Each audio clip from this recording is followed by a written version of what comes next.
British cruise ship MS Braemar docked in Cuba after the country offered a humanitarian response to the plight of the passengers aboard the ship.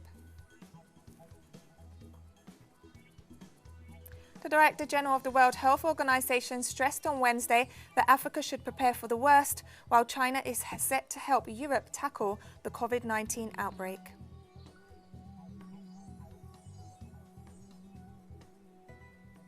An Iraqi trust announced on Wednesday that the United States may have used biological weapons during an attack on an airport in the holy city of Karbala. From the headquarters of Telesur English in Havana, Cuba, this is From the South, I'm Katrina Goss.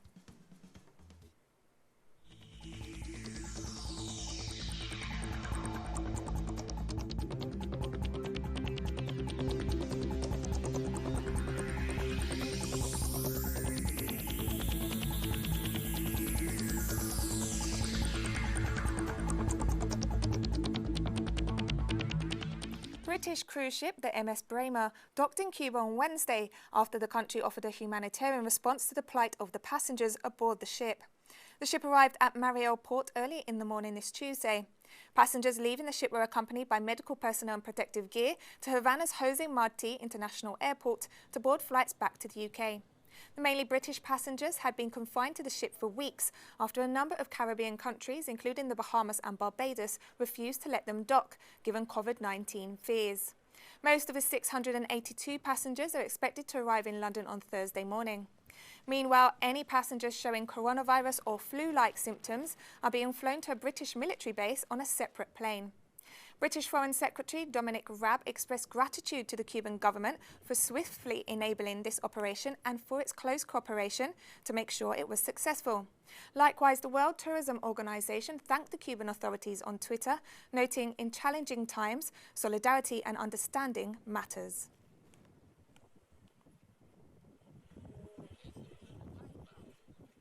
A contingent of Cuba's Henry Reeve International Medical Brigade arrived in Nicaragua on Wednesday to assist efforts to combat the novel coronavirus.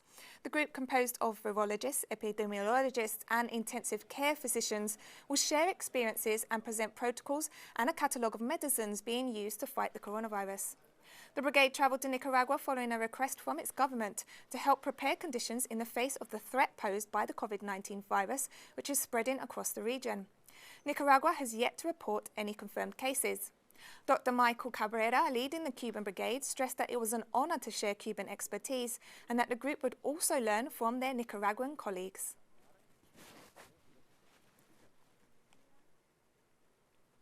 Latin American governments are rushing to contain the rapid spread of the COVID-19 virus. There are now over 850 confirmed cases of COVID-19 across the region. The Peruvian government recently declared a state of emergency and restricted non-essential travel within the country, in addition to declaring a 15-day quarantine whereby all citizens are to stay and work from home if possible. A total of 127 cases have been reported in the country. The Brazilian government announced today that it will ask Congress to declare a state of calamity in the country, which will enable freeing up resources to combat the virus. In Chile, a state of catastrophe was decreed in the face of the pandemic, which will remain in effect for 90 days and cover the entire country, where 238 cases of COVID-19 have already been reported.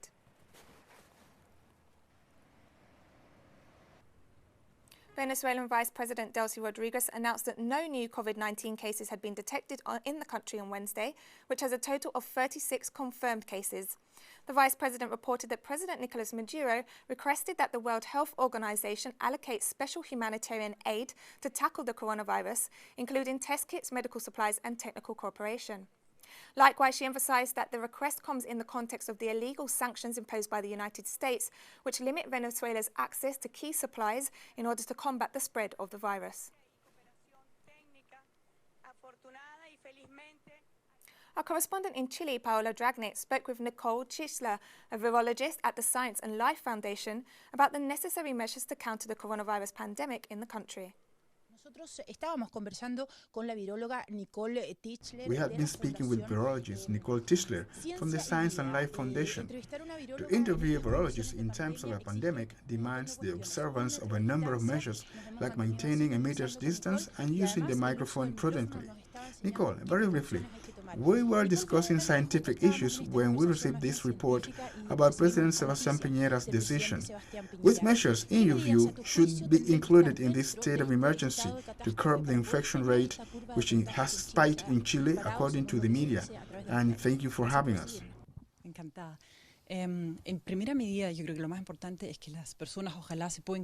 It's a pleasure, and I think the first and most important measure would be for people to stay home.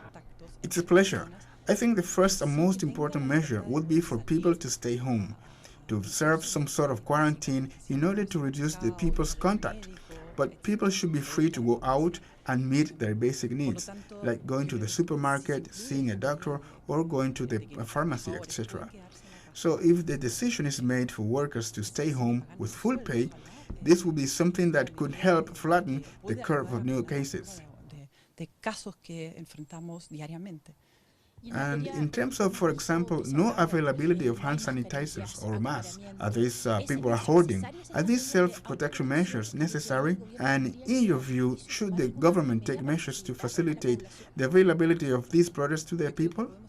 El ejemplo de otros países donde, por ejemplo, en Francia se ha delimitado la venta de mascarillas. I think we can look at other countries' examples.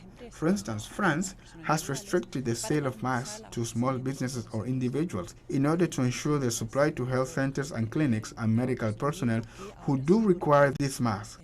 Entonces, es importante fijar medidas para garantizar, digamos, que las personas que más lo necesitan. So it's important to take measures to ensure that people who do need them the most are properly taken care of, like the medical staff. Ojalá también todo el mundo tenga acceso o alternativamente alcohol, pero también los alimentos básicos. I wish everyone had access to hand sanitizers, but also to basic food. In different parts of the world, we see people panic buying. I hope that in Chile we can inspire the confidence that supermarkets and stores are well stocked, so that people do not panic and are reassured that they will continue to meet their basic needs.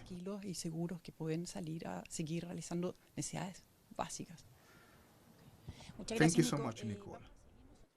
There are now more than 400 confirmed cases of the novel coronavirus across the African continent, with a number of countries imposing a range of preventative and containment measures against the spread of the pandemic. Burkina Faso announced its first death on Wednesday, which is also the first known fatality in sub-Saharan Africa. The country now has 26 confirmed cases, with over 230 contacts being monitored. Other African countries that have reported fatalities include Egypt, Morocco, Algeria and Sudan. Likewise, Djibouti's foreign minister confirmed the country's first coronavirus case as a member of a Spanish military contingent that recently entered the country. Ethiopia and Somalia have also reported cases, while Nigeria has issued a travel ban on citizens from 13 countries, as authorities confirmed 5 new cases, bringing the total in the West African nation to 8. The Director General of the World Health Organization said Wednesday that while Africa has so far seen few cases of COVID-19, the continent should wake up and prepare for the worst.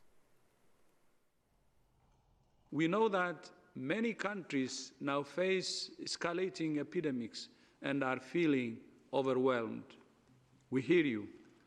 We know the tremendous difficulties you face and the enormous burden you're under. We understand the heart-wrenching choices you're having to make. Don't assume your community won't be affected. Prepare as if it will be. Don't assume you won't be infected. Prepare as if you will be. But there is hope. There are many things that all countries can do. The European Union announced a decision on Tuesday to implement a 30-day restriction on non-essential travel, and at least 12 countries have re-erected border checkpoints to stem the flow of people and goods. Portugal declared a state of emergency this Wednesday, a measure that had not been taken for 45 years, after the country reported 642 cases and saw 2 deaths. The decree has a duration of 15 days, is renewable, and enables the government to partially suspend rights and freedoms to protect the population and address the crisis caused by the impact of the COVID-19 virus. Meanwhile, Belgium followed Italy, Spain and France in ordering its citizens to stay at home until April 5th, except for medical attention, to get exercise or to work in areas deemed essential. Austria and the Czech Republic have also adopted strict confinement measures. German residents have been told to stay home, and people in the UK have been told to avoid non-essential contact and travel. Greece and Italy have imposed a 14-day quarantine on all arrivals. Athens has also applied confinement measures in its migrant camps. Meanwhile, Germany has suspended Syrian refugee intake programmes, including a deal with Turkey. On Wednesday, Ankara closed its borders with Greece and Bulgaria. The President of the European Commission announced on Wednesday that China will send 50,000 coronavirus testing kits and 2 million surgical masks to Europe as the continent battles to contain the pandemic. Today, we are the center of the coronavirus pandemic, and we need protective equipment ourselves. We are ramping up our production, we're converting new production lines, but this needs several weeks. And in the meantime, we are grateful for support from China. The Prime Minister announced that China is ready to provide 200,000 N95 masks, 2 million surgical masks, and 50,000 testing kits. More stories coming up after this break, included on Joe Biden's victory in Florida, Illinois, and Arizona. Don't go away.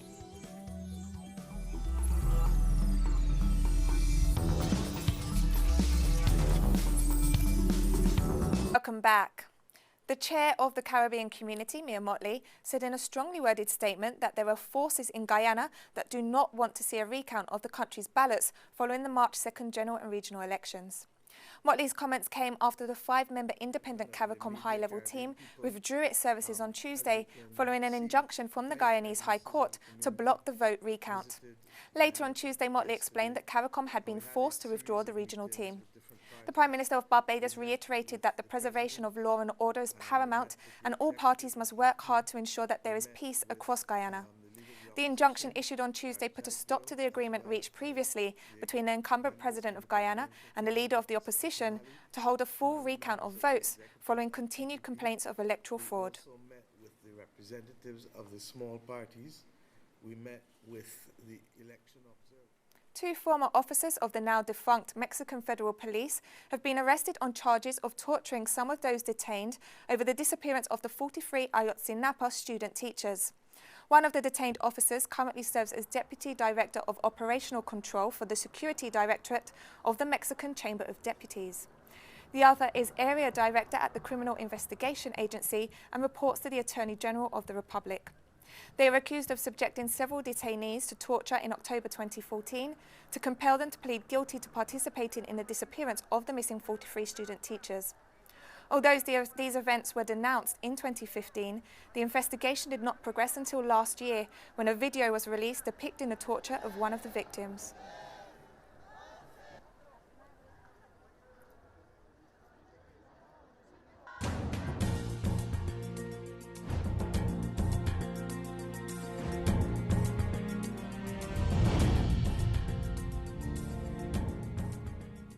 Joe Biden swept to victory in the US states of Florida, Illinois, and Arizona, which went ahead with Democratic presidential primaries on Tuesday, despite the fears over the novel coronavirus.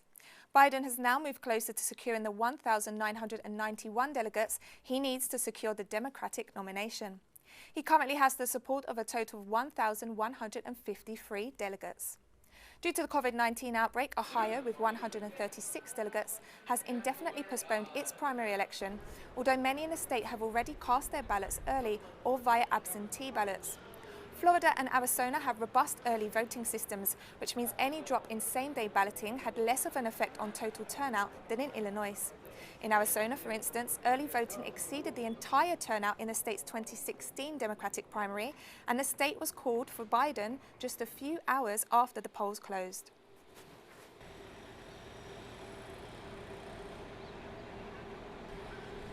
An Iraqi trust announced on Wednesday that the United States may have used biological weapons during an attack on an airport under construction in the holy city of Kabbalah. The Imam Hussein Mausoleum Trust Administration announced that it had recorded the possible use of prohibited weapons in the attack last Friday and told reporters that it was willing to cooperate along with the airport construction company with the country's authorities to verify whether Washington used biological weapons against the facility. The trust also requested that the United Nations Assistance Mission for Iraq send a delegation of inspectors to the attacked airport and announced it would file a lawsuit in international courts to denounce the bombing of the airport. The US tops the list of countries that research and use biological weapons, according to Canadian website Global Research. Meanwhile, tensions between foreign and Iraqi forces continue to rise, and US consular services in Iraq have been reduced to a minimum. There are continued calls from the Iraqi population for US troops to completely withdraw from the country.